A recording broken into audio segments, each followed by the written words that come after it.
Timberwolves, Raptors, and Grizzlies are all ferocious animals. Good enough for me to lump them into one off-season video. I practically had no choice. We always have a choice. Look, I'm trying to fit in all 30 teams before the draft. I forgive you. Thank you. Jeez. A little dramatic, though. Plus, all 3 of these teams have really interesting off seasons. Is Minnesota gonna listen to trades for D'Angelo Russell? How does Memphis use their 2 first-round picks? What do the Raptors do with OG Anunoby being so upset? First, though, the off-season basics. The Timberwolves and Raptors have no cap space. The Grizzlies could have up to $20 million if they let all their free agents go. We'll get to that. Exceptions, they all have the full mid-level and biannual. Needs, look, everybody needs like what, shooting and defense, but all these teams also need depth. Draft picks, the T-Wolves at 19, the Grizz with those 2 late firsts. The Raptors have no first-round pick. Good free agents, Thad Young and Chris Boucher for Toronto, Tyus Jones and Kyle Anderson for the Grizz. And how did these teams do last season? Every single one did better than projected and made the playoffs. Now, before we get to D'Angelo Russell's future, we have to talk about Karl Anthony Towns' Supermax. I am not a fan of Cat getting this deal.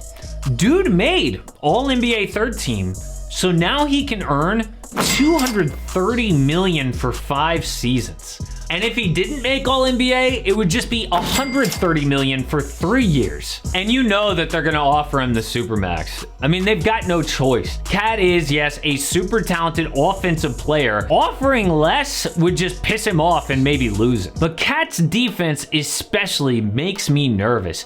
This will be a bad deal down the road. But you know what won't be? Ja Morant. He deserves max money, and he's gonna get the 5-year Luka deal if he makes All-NBA next year. It's a no-brainer for the Grizzlies. Do not be surprised when this Woj bomb comes across your phone. The real problem is their own free agents. Kyle Anderson is a good vet who would be nice to bring back, but Tyus Jones is underrated. He has led the NBA in assist-to-turnover ratio 4 years in a row.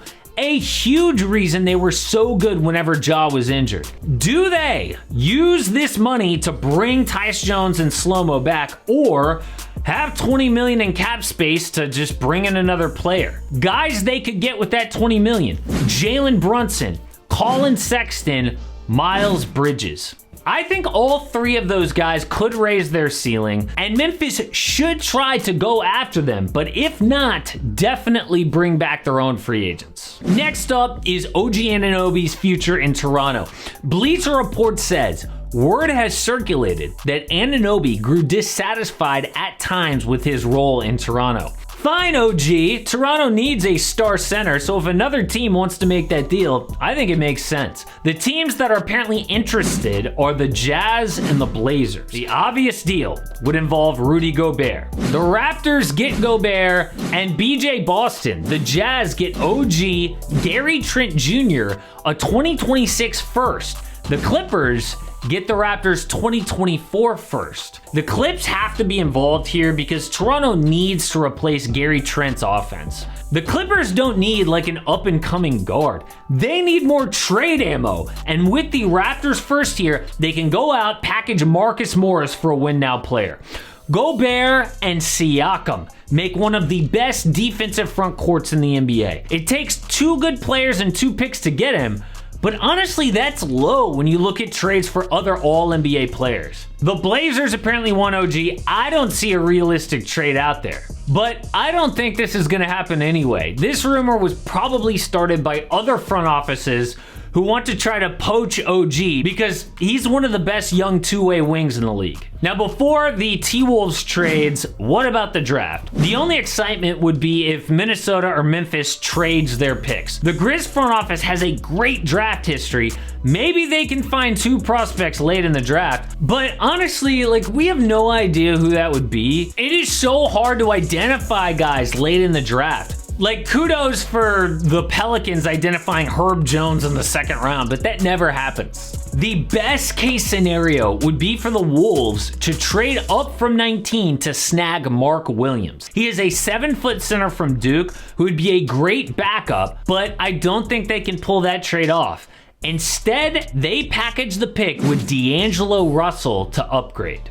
Now, I made an entire video on why D'Lo should be traded, and what do you know? Minnesota agrees. He was benched in their closeout game against Memphis. With how the final game went, were you okay kind of watching from the bench at the end of there, or just did you want to be in there? No, not at all. Yeah, he's pissed. And before you say, oh, they would never trade D'Lo, he's boys with Cat. This isn't Cat's team anymore. It's Anthony Edwards' team. Plus, they just hired a new front office. They don't care what the previous GM did. They want to win now. D'Lo can and should be traded. The problem is his contract.